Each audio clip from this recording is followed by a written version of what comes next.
Dante's Boxing Nation.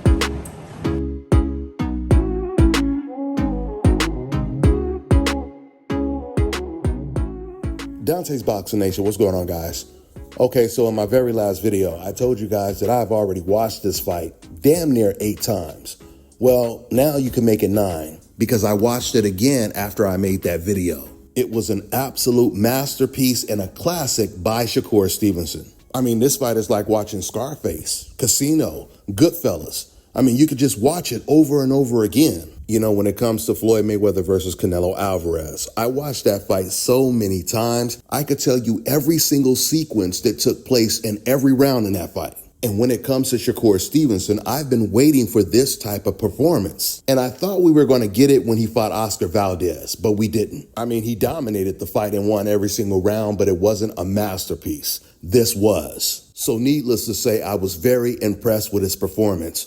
But you know who else was really impressed with Shakur Stevenson's performance? William Zepeda's trainer, Panda. That's his nickname. His first name is Jay. Well, after the 6th round, he tells William Zepeda that Shakur Stevenson is intelligent. And I'm going to play the clip, but I want you guys to just look at William Zepeda's reaction when he says this. Zepeda's corner. He's intelligent, man. He's also thinking what he can do with you. Now, right here, just look at William's mouth after he says that. Look at his reaction. It looked like he's saying, damn. I already suspected he was whipping my ass for the first 6 rounds. Now you just confirmed it. And on top of that, you're praising him. Now listen, his trainer, Panda, he's telling no lies. Of course Shakur Stevenson is intelligent. But the fact that you're telling your fighter this in the middle of the fight, I mean, that is high praise right there. And as honest as you can be. Hell, Panda, he doing better commentary than Jim Lampley, Mike Coppinger, and Antonio Tarver was. I mean, to me, it sounded like William Zepeda, he came to his corner and his trainer Panda, he said, man, that motherfucker Shakur bad. You see how you threw that 6-piece and you missed every punch? And he rolled with a right hand and then he rolled with an uppercut? Boy, that motherfucker intelligent. You gonna have to do something, William. I don't know what you gotta do, but you gotta do something different. And the funniest thing is, after his trainer said that, William did do something different. He slowed down. And that's when Shakur really started to take charge.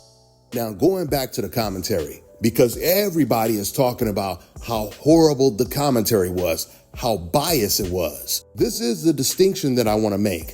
Even though Antonio Tarver, he did say some crazy stuff. Like I remember after like the 4th or 5th round, he was saying that Shakur Stevenson, he might be losing his belt tonight. And I remember in the 12th round, Shakur Stevenson did a little bit of moving. And then all of a sudden, Antonio Tarver says, there goes that running they talking about. There were other things that he said, but those were the 2 punchlines that stood out the most for me. But if you compare what Tarver was saying during the fight to Jim Lampley and what he was saying, oh man, it's not even close. Because see, Antonio Tarver, he was more like a mixed bag to where you just never knew what you were going to get. You never knew what he was going to say next. One minute, he would praise the hell out of Stevenson, and the next minute, he would use one of those typical race fan talking points on the internet. But with Jim Lampley, his disrespect towards Shakur Stevenson was consistent, outside of him admitting that Stevenson was pulling away from William Zepeda during the second half of the fight. But that was something that was undeniable. The reason why I said that William Zepeda's trainer,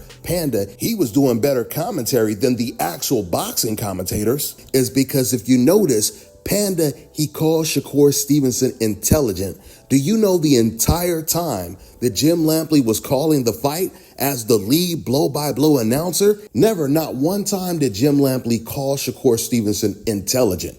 He never talked about his boxing IQ. The only word he kept using was that code word that they always use. Defensive fighter, the defender. These are the words that he kept using to describe Shakur Stevenson. Because what he was really trying to do is turn a positive into a negative. Instead of calling him an intelligent boxer who's athletic and has unbelievable reflexes, he wanted to call him a defender, which is a covert way of saying that he's yellow. He has a yellow streak down his back. That was the term they used for black fighters that had good defense back in the Jack Johnson era. If you notice, the only people that even use that term, defensive fighter, defender, are white boxing commentators. They're the ones that created that term. You never hear other professional boxers calling certain fighters a defender or a defensive fighter, because that term makes no sense, especially when you're describing someone like a Shakur Stevenson or a Floyd Mayweather.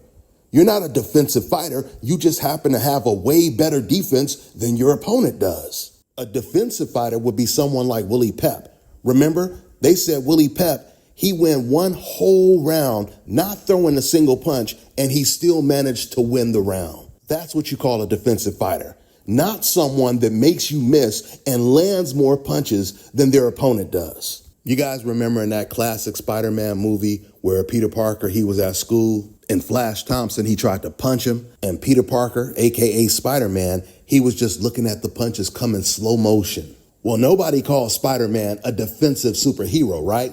Matter of fact, no superhero is ever called a defensive superhero. And the irony is, it looked like Shakur Stevenson was seeing William Zepeda's punches in slow motion.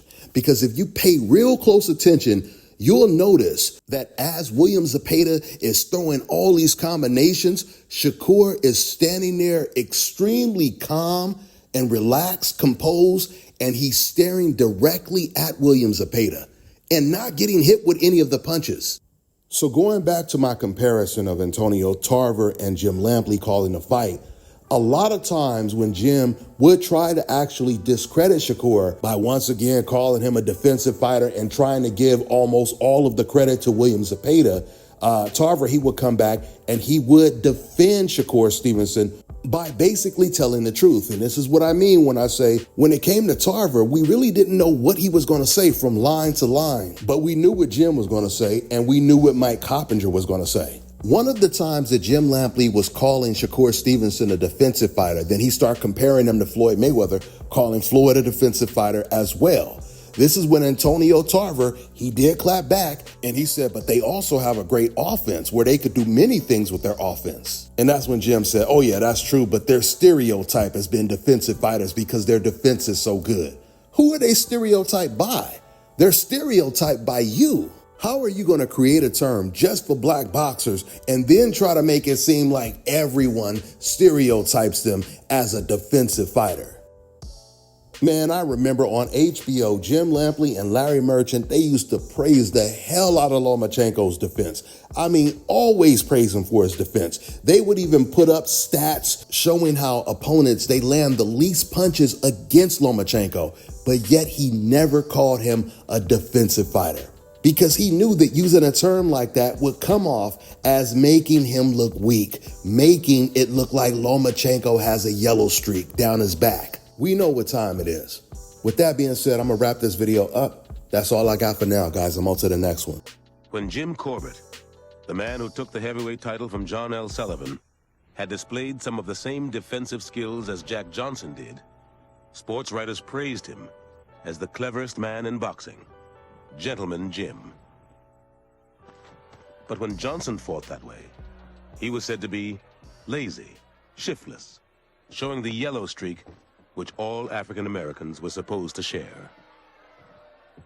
With black boxers, every trait that was a positive trait, they tried to turn it into a negative trait. If a black boxer was tough and could withstand punishment, well, he could withstand punishment because his skull was thicker, because he was insensitive to pain, that it really was a sign of some larger inferiority. If he was a smart boxer, a wily boxer, then he was slightly deceptive.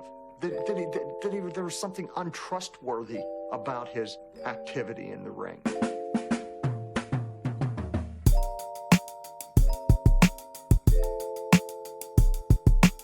Let me tell you guys about Issa Israel Law Firm. It is a full-service legal practice based in Denver, Colorado, an emerging hub for combat sports and high-altitude training. If you're a fighter inside or outside of the ring and you need a law firm you can trust to fight for you, visit thefighterfirm.com or email help@iilawfirm.com. Legal representation is usually limited to plaintiffs and defendants in Colorado, but iFirm can help anyone in the world with trademarking their business name, logos, and U.S. immigration issues. This brother has been my attorney for a while and helped guide me through all kinds of business and civil issues, so make sure you guys go to thefighterfirm.com. All right, now check this out, guys. If you're looking to repair eczema scars, burns and bruises, dark spots and blemishes, fever blisters, diabetic ulcers, this right here is the perfect product for you guys. It's called LO Deki Face and Body Oil. Athletes and top-ranking boxers, they're also using it after training to reduce swelling, inflammation, and to ease the pain. So get yours today. Go to lodeki.com, like them on Facebook, and follow them on Instagram.